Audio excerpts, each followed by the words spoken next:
Conversation au pluriel, une série de podcasts de la documentation française qui éclaire les grands enjeux de la société et du monde contemporain. Bonjour à tous, ce podcast préparé et réalisé par la documentation française est animé par Patrice et Stéphanie. Le thème de notre première émission, l'Amérique latine dans la tourmente. Notre invité est Pierre Salama. Bonjour Pierre Salama. Bonjour.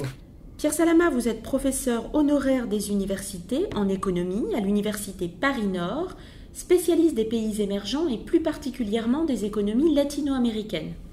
Vous êtes également l'auteur de nombreux articles et ouvrages, notamment d'un titre dans notre collection Doc en poche, Des pays toujours émergents, paru en 2014. En compagnie de notre invité Pierre Salama, il sera question dans ce deuxième épisode du naufrage de l'économie vénézuélienne.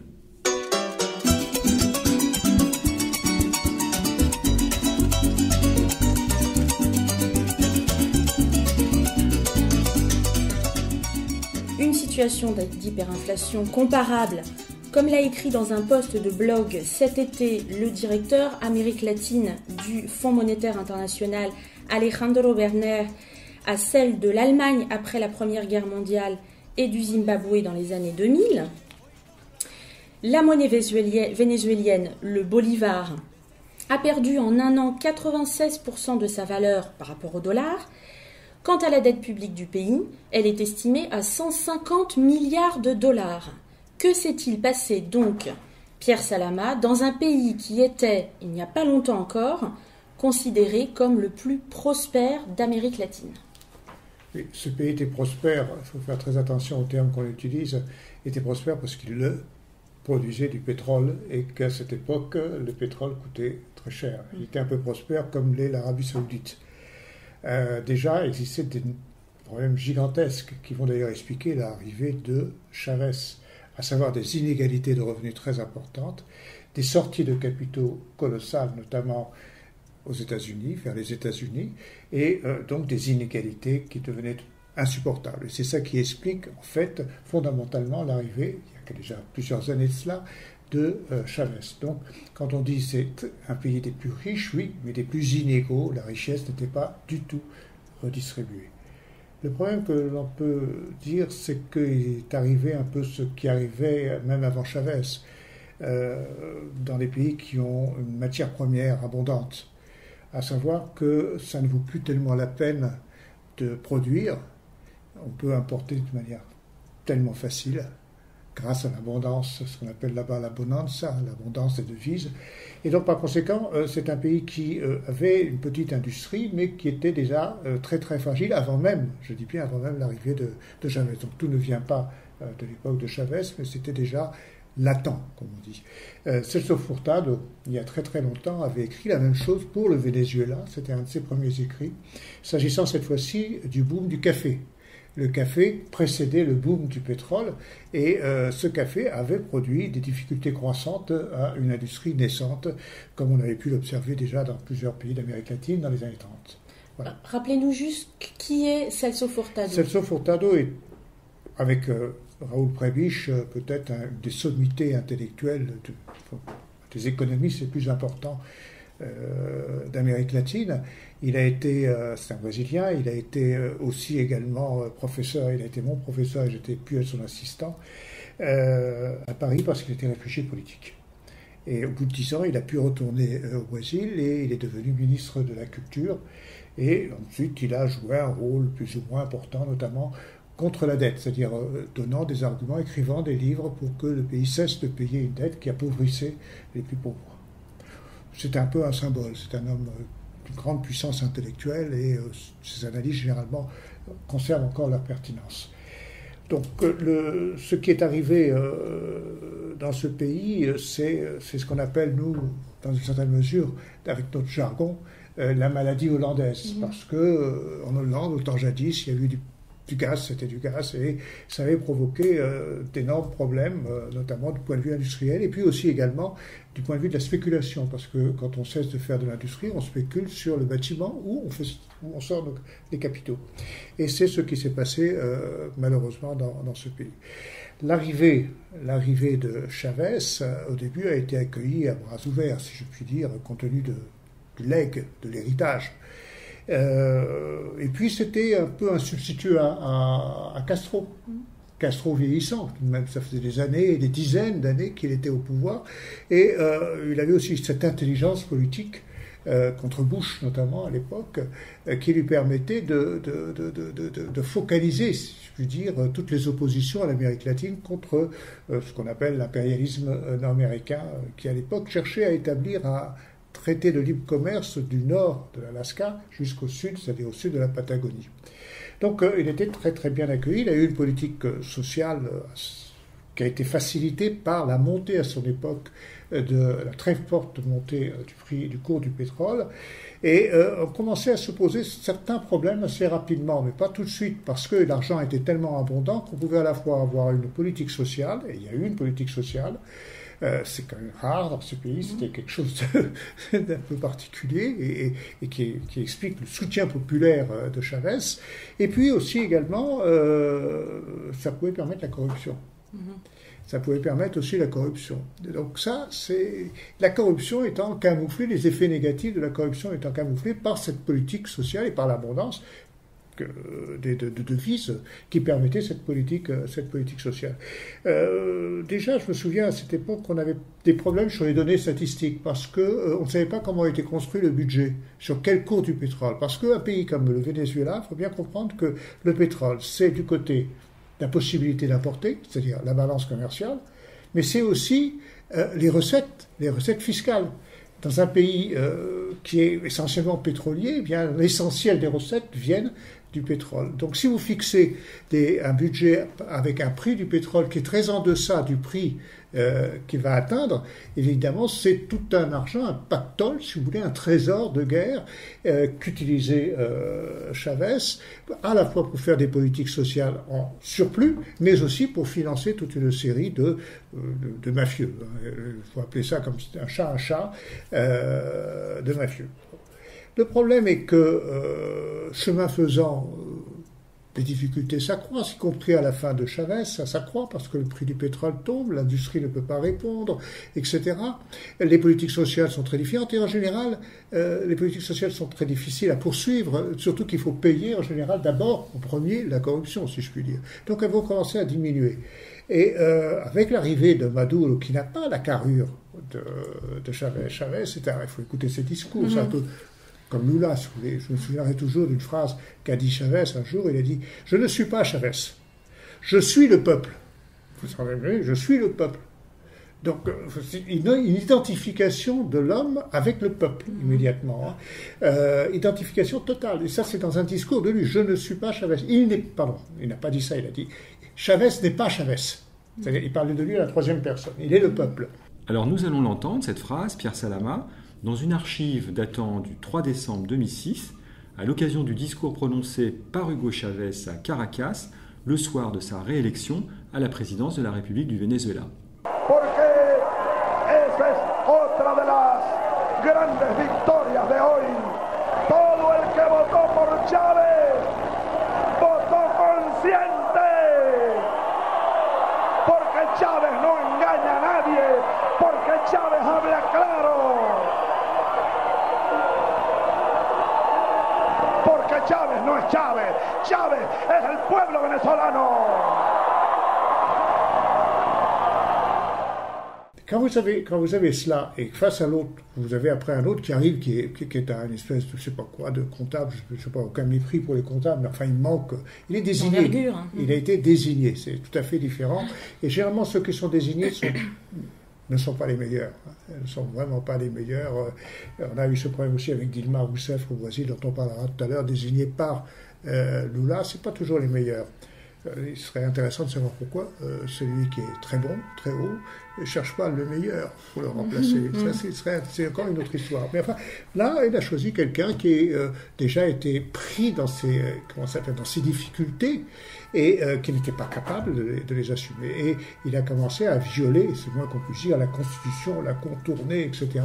L'histoire des viols successifs, assimilant l'opposition nécessairement à la droite et nécessairement à l'impérialisme américain, cherchant la victimisation continuellement. Et de l'autre côté, l'opposition, après plusieurs centaines de morts, n'arrivant pas à trouver un débouché politique à ses projets, va commencer à se déliter elle-même. Et donc, vous allez avoir une situation qui est la situation que l'on connaît aujourd'hui, à savoir, d'un point de vue strictement économique, ce n'est plus des lois économiques qui marchent, c'est le chaos. C'est un chaos économique. Alors, on peut en parler beaucoup du chaos, mais c'est un chaos, à la différence d'autres pays qui sont en crise, comme par exemple aujourd'hui l'Argentine ou le Brésil. C'est pas un chaos, c'est une crise économique qu'on peut expliquer. Là, c'est un mouvement qui perd, comment on appelle ça, dont la dynamique devient de plus en plus incontrôlable. Et la seule manière pour s'en sortir pour toute une série de gens qui ont encore un peu d'argent, ceux qui aujourd'hui ont encore un peu d'argent, c'est de partir, c'est de fuir, c'est d'aller en Colombie, c'est d'aller en Équateur, c'est d'aller au Brésil, c'est d'aller en Argentine, bref, de partir. Mais c'est un phénomène de masse, c'est pas un phénomène marginal, c'est pas comme au temps jadis ces gens qui allaient aux États-Unis, qui avaient le plus d'argent, ils allaient rejoindre l'argent qu'ils avaient mis dans les banques. Non, là c'est souvent des classes moyennes, des couches moyennes. Au début ça a été des pauvres, maintenant c'est à nouveau des classes moyennes parce qu'il faut acheter le passeport. Tout se paye, tout se paye. Pour avoir un passeport, pour sortir, parce qu'on exige un passeport, ça se paye, ça demande du temps, et ça se paye cher. Donc on a cette situation qui est une situation un peu tragique. J'allais presque dire que la seule chance à l'heure actuelle de Maduro, la seule peut-être, c'est que les États-Unis tentent un coup d'État. Parce que alors là, il aura eu raison, c'est la victime de l'impérialisme américain. Et c'est quand vous regardez les débats qu'il y a en Amérique latine, les débats dans la gauche, il y a une fraction qui appuie absolument Maduro en disant ce qui se passe c'est un complot, il est victime d'un complot, etc. Et une autre fraction qui dit non, ça suffit maintenant. L'histoire nous a appris qu'il ne faut pas continuer à appuyer Staline, en gros, ça coûte très cher. C'est un peu le même débat qu'il y a eu du temps du stalinisme, si vous voulez. Eh bien là, on est en présence d'une situation qui est quand même une situation, de ce point de vue-là, je crois, tragique. Et la seule chance, entre guillemets, serait que les Américains fassent la bêtise, en gros, d'y aller. J'espère que non. Mais c'est vrai qu'ils sont poussés aussi par certains intérêts, il y a des tendances, il y a au sein de l'OEA, l'Organisation des États américains, il y a une certaine volonté d'intervenir aujourd'hui.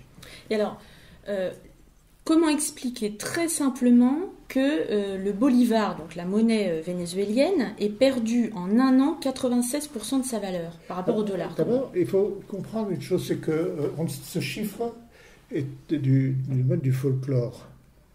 D'abord, pendant très longtemps, et même encore maintenant, on a une multitude de taux de change. Ce qui permet notamment de faire ce qu'on appelle de la bicyclette financière. C'est quoi ça? La bicyclette financière, c'est-à-dire vous achetez quelque chose à un certain taux de change, vous le revendez à un autre taux de change. Ce sont des taux de change qui normalement devaient, tels qu'ils étaient pratiqués, bloquer l'importation de certains biens, favoriser l'importation d'autres biens, etc. Ce sont des changes multiples. Donc multiplication de taux de change. Donc on ne sait pas très bien déjà de quoi l'on parle à ce niveau-là. Maintenant, depuis 2016, le pays ne donne pas de statistiques. Même pas de statistiques. Donc on a des ONG qui vont dans des supermarchés et voient à peu près les prix. Bon, par exemple, on regarde si les magasins sont vides ou sont pleins de tel ou tel produit. Donc ce sont plus des actions citoyennes qui nous permettent d'évaluer. Par exemple, la violence aussi. Aujourd'hui, on considère que c'est le pays avec le Salvador le plus violent d'Amérique latine.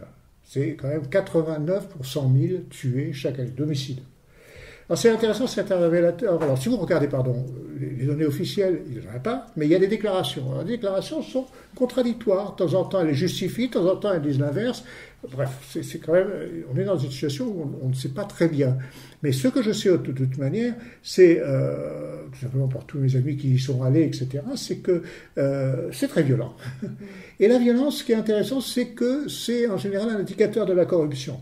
La violence n'est pas un substitut à la corruption, il accompagne la corruption. Il est la sanction de la corruption dans une certaine mesure. Et surtout, pour les pauvres qui n'ont pas accès toujours à la corruption, ne sont pas des corrupteurs, ils voient toute une série de gens obtenir l'argent de manière illicite et sans aucun problème, et se disent, mais pourquoi pas moi? C'est l'histoire de la rente. Ils vont taxer. Ils vont taxer comme ils voient qu'on fait par ailleurs, avec notamment les produits de la rente pétrolière, etc. Donc, on est en présence d'une situation qui est extrêmement violente et qui est significative de...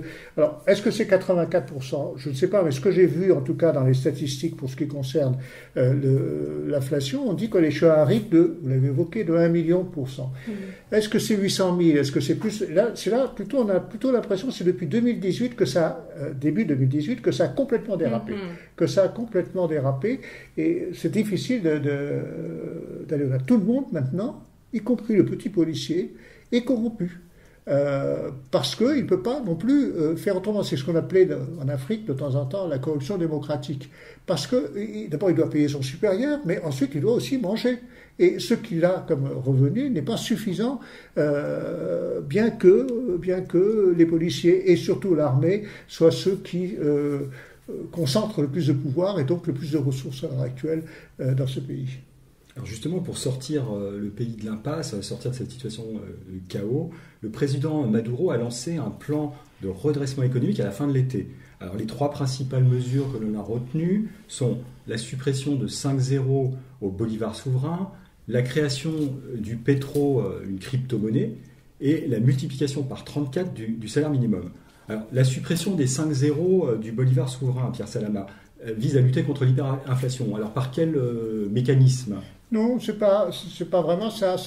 On a eu ça au Brésil, on avait les cruzeros, les novo cruzeros, les cruzados et les novo cruzados. On supprimait 3-0 à l'époque au Brésil, c'était dans les années 80. On a eu ça au Sierra Leone, par exemple, en Afrique, où on mettait dans le billet que le billet est valable jusqu'à telle date, un peu comme pour les yaourts. Donc c'est une mesure tout simplement que vous ne pouvez pas tout simplement aller avec une charrette comme en Allemagne dans les années 20 pour acheter un paquet de cigarettes, une charrette remplie de bolivars. C'est pas possible. Donc il faut supprimer 5-0 et peut-être pas 6 demain et 7. Les Brésiliens ont pratiqué ça encore une fois avec le cruzeiro, novo cruzeiro, cruzado, novo cruzado. Donc ça c'est, disons, c'est éviter d'avoir une brouette pour acheter un paquet de cigarettes. Ça va plus loin.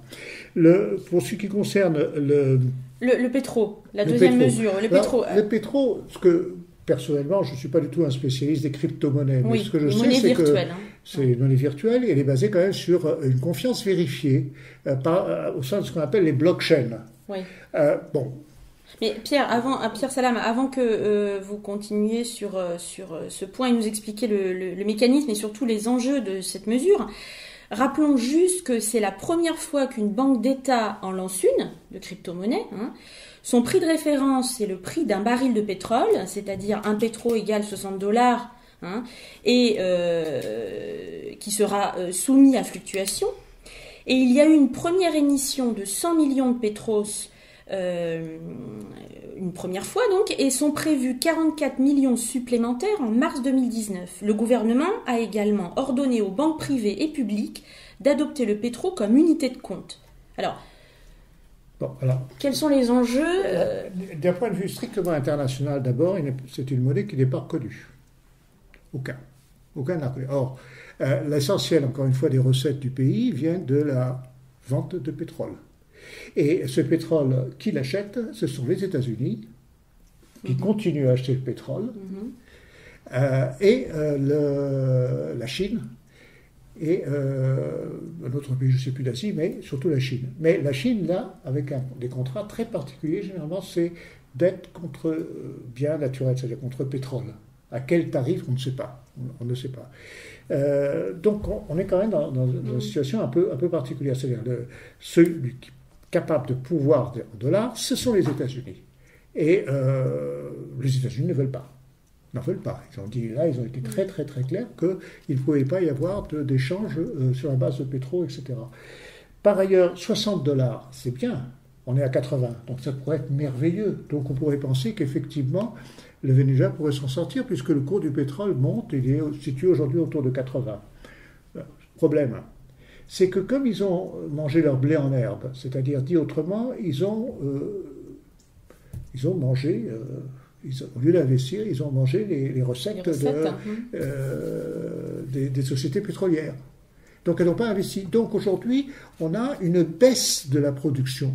C'est-à-dire que de pétrole. Donc, au lieu d'avoir la possibilité de répondre à la demande mondiale et de vendre à 80, ils n'ont pas cette possibilité puisqu'ils vendent beaucoup moins que, par exemple, l'année dernière. Ils vendent aujourd'hui, au lieu de 1 600 000, ils vendent, je crois, autour de 1 million aujourd'hui. Donc, c'est une chute très, très importante. Donc, ils sont complètement serrés et effectivement, ils ont besoin d'argent. Mais d'où vient cet argent? Si c'est 100 millions, c'est rien du tout. Ils ont 150 milliards de dettes. Donc, il y a quand même une différence. Je pense que ça, je pense que c'est une manière peut-être de créer une nouvelle monnaie, dire que ce sera la crypto-monnaie, oui, parce que généralement quand on veut sortir de l'hyperinflation, on crée toujours une nouvelle monnaie.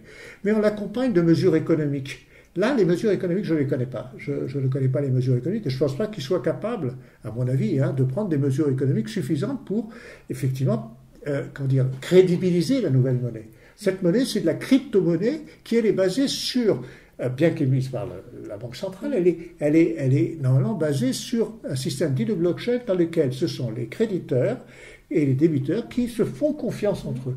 Et là, je ne comprends pas très bien. Je pense que c'est quelque chose qui est, à mon avis, une tentative un peu... de contourner peut-être les sanctions américaines. Ils ne peuvent pas contourner. Ils ne peuvent pas parce que, ils vendent aux États-Unis.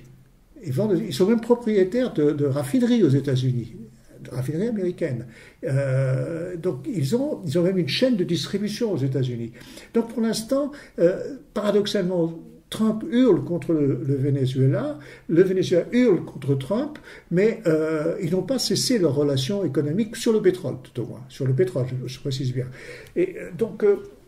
c'est un des paradoxes, ça fait partie des non-dits. Maintenant, ceci dit, ils ont à l'heure actuelle une autre possibilité, mais c'est dans 2 ans, dans 1 an, dans 2 ans. On a découvert, il y a déjà 3 ans, ils sont en pleine négociation avec des firmes multinationales. On a découvert dans l'Orénoque, ce qu'on appelle l'arc minier, on a découvert des mines qui sont extrêmement prometteuses.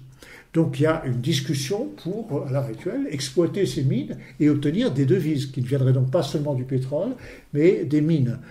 Je ne sais pas, en toute sincérité, je ne sais pas où on en est dans l'état des négociations à l'heure actuelle avec, je crois, pas mal de firmes canadiennes. Alors, la crise économique s'accompagne également d'une crise humanitaire avec des pénuries de nourriture, de médicaments, un appauvrissement des populations. Et donc la troisième mesure, la multiplication par 34 du salaire minimum, vise à essayer de remédier à cette crise humanitaire. Il était de combien le salaire minimum avant le... Je ne sais pas, j'ai les chiffres ici, j'ai quelques données en euros, ça ne veut pas dire grand-chose, parce que ça dépend du taux de change que l'on a. Mais j'avais ici des données dans l'article que j'avais écrit, mais qui sont évidemment datées parce que les choses vont très très vite et qui montraient qu'effectivement on ne pouvait pas, avec le salaire moyen à l'époque, on ne pouvait pas acheter toute une série de produits alimentaires, disons le minimum, là, ce qu'on appelle là-bas la canasta, c'est-à-dire le panier de produits alimentaires. Le panier de produits alimentaires, lui, montait très très vite et le salaire moyen continuait à baisser. Donc il y avait une évolution complètement divergente. D'où cette multiplication par 34. Ça veut encore une fois rien dire, parce que qu'est-ce qui s'est passé depuis qu'il a pris cette mesure? Qu'est-ce qui s'est passé au niveau des salaires, pas des salaires, du taux d'inflation? L'inflation n'a pas disparu à ma connaissance. On est toujours dans cette spirale vers le fameux million. Donc, s'il y avait une stabilisation, c'est très bien, mais c'est pas le cas. Ce n'est pas le cas. Donc là, je ne comprends pas. Je pense que c'est plus une mesure, disons, de type pour essayer de trouver un appui populaire quelque part, quoi. En gros, c'est surtout ça, pour essayer de trouver une légitimation. Ça va pas plus loin. Par contre, ce que l'on sait aujourd'hui, c'est que on n'a pas toute une série, parce que quand on dit désindustrialisation, ça veut dire qu'on importait auparavant des produits alimentaires, des produits médicaux, etc., etc. On n'a plus cette possibilité de le faire aujourd'hui, et les magasins sont... Enfin, on a beaucoup moins, plus exactement, et les magasins sont vides. Et quand on peut importer des produits alimentaires ou des médicaments, etc., c'est surtout l'armée qui les a. C'est surtout l'armée qui les a. Vous avez aujourd'hui, un gouvernement qui est quasi militaire.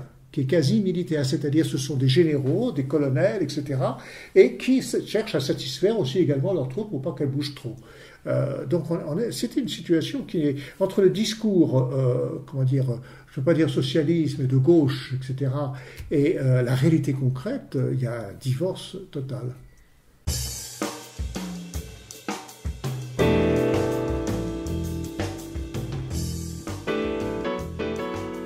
Voilà, le deuxième épisode de notre podcast Conversation plurielle consacré à l'Amérique latine, c'est fini pour aujourd'hui. Pierre Salama, on vous retrouvera à la fin de l'année, juste avant les vacances de Noël, pour parler cette fois de l'Argentine, dans le 3e et dernier volet de notre série latino-américaine. On a vraiment hâte. N'hésitez pas, chers auditeurs, à réagir sur nos réseaux sociaux.